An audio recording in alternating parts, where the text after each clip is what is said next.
I don't know what to get rich. Now, imagine this. You're there, watching a movie, or listening to songs while hitting the road, enjoying life to the fullest, or at least pretending to be. But something sneaky is happening behind the scenes. Without you realizing it, hidden messages are influencing your thoughts and behavior. Sounds like something out of a science fiction movie, right? But what if I told you that this phenomenon, known as subliminal messaging, has been a topic of real scientific study for decades? Today at the Nerds Club, we're diving deep into the world of subliminal messages to find out, can they really influence our behavior? Are they powerful enough to control us, or are they just, a myth? Let's find out. All right, let's start with the basics. What are subliminal messages? These are stimuli that lie below our threshold of conscious awareness. These are usually recorded at levels just below the threshold of conscious hearing, which can be around 20 to 30 decibels lower than the main audio content. For example, if the main audio is at 70 decibel, the subliminal messages might be around 40 to 50. They are designed to influence our behavior or thoughts without us even realizing it. This concept gained popularity in the 1950s when market researcher James Vickery claimed that flashing the phrases "eat popcorn" and "drink Coca-Cola" during a movie increased sales of these snacks. But was there any truth to it? Or just why do cola and popcorn have to go together? I mean, like always. Vickery's study turned out to be a hoax, but it sparked a fascination with the potential power of subliminal messages. Now it's science, bitch.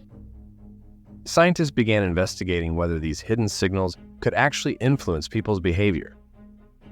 So, there's this fascinating study by Kunst Wilson and Zayong back in 1980 that really blows our mind.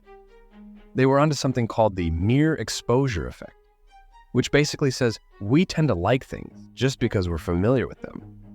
In their study, they did this sneaky thing where they exposed participants to certain shapes without them even knowing it.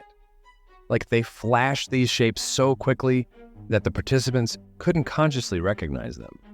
And guess what? Even though these shapes were shown subliminally, meaning below the conscious awareness, participants ended up preferring those shapes when they were shown them again later. Crazy, right? It just goes to show that what we don't consciously see can still impact what we like and prefer. So, those sneaky little subliminal messages, they might be shaping our tastes without us even realizing it. During the 2000 US presidential race, an ad for George W. Bush flashed the word rats for a split second in relation to Al Gore's healthcare plan. This sneaky move stirred up debates on whether subliminal tactics were ethical or effective in swaying voter opinions. Critics argued it aimed to plant a negative association in voters' minds without them realizing it, showcasing how subtle messages can influence public perception. Let me tell you about this fascinating study by Karmans, Strobe, and Klaus from 2006. These researchers wanted to dig into whether subliminal messages could really sway our choices as consumers.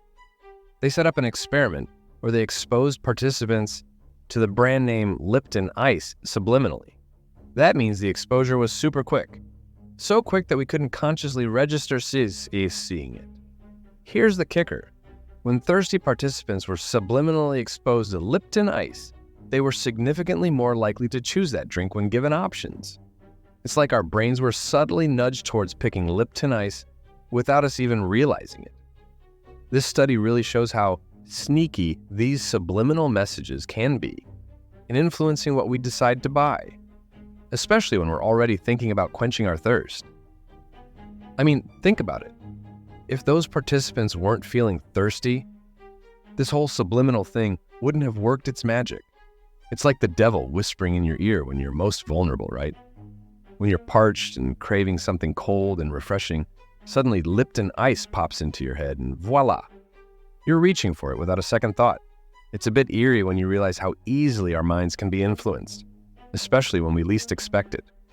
Whether it's a subtle suggestion in a crowded supermarket aisle or a quick flash in a digital ad. These sneaky tactics can play on our desires and decisions without us even noticing. It's a reminder that our choices aren't always as independent as we'd like to believe. Not just brands, the devil works in mysterious ways. Think about songs or music. There's this whole other layer of subliminal messaging going on. Remember those rumors about certain rock songs having hidden messages when played backward? Like the Beatles' Revolution 9 or Led Zeppelin's epic Stairway to Heaven? People swore they could hear secret messages embedded in the music. Messages that supposedly had the power to sway beliefs or even behaviors. It's like a modern-day myth, right?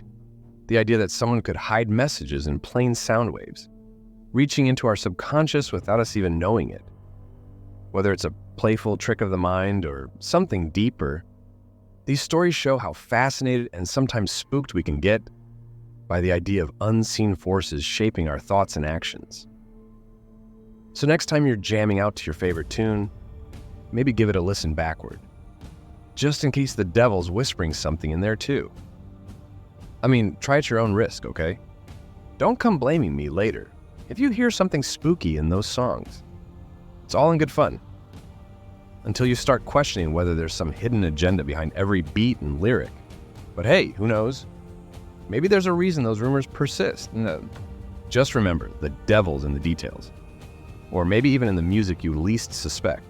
I mean, it's totally possible that I've been flashing these messages throughout this whole video while you've been watching without you even realizing it. Maybe I've been subtly nudging you towards believing what I'm saying, or even thinking about hitting that subscribe button. But hey, now that I've pointed it out, it's not so subliminal anymore, right? It's a bit of a mind game, isn't it? The idea that our thoughts and actions can be influenced without us consciously knowing it. Whether it's through subtle cues in a video or those sneaky messages in music, it makes you wonder just how much control we really have over our own minds. In the Bhagavad Gita, there's this concept: everything is Maya, an illusion. It's like saying that what we perceive as real may not be as solid or straightforward as we think. Our senses, our thoughts, even our beliefs, they can all be influenced, shaped, or even distorted by forces we might not fully understand. It's a profound idea that challenges us to question the nature of reality itself. In the tapestry of our perceptions and beliefs, the subtle threads of influence weave a complex narrative. From ancient philosophies to modern experiments, we confront the idea that our minds are not always our own. Yet, in this awareness lies our power, the power to question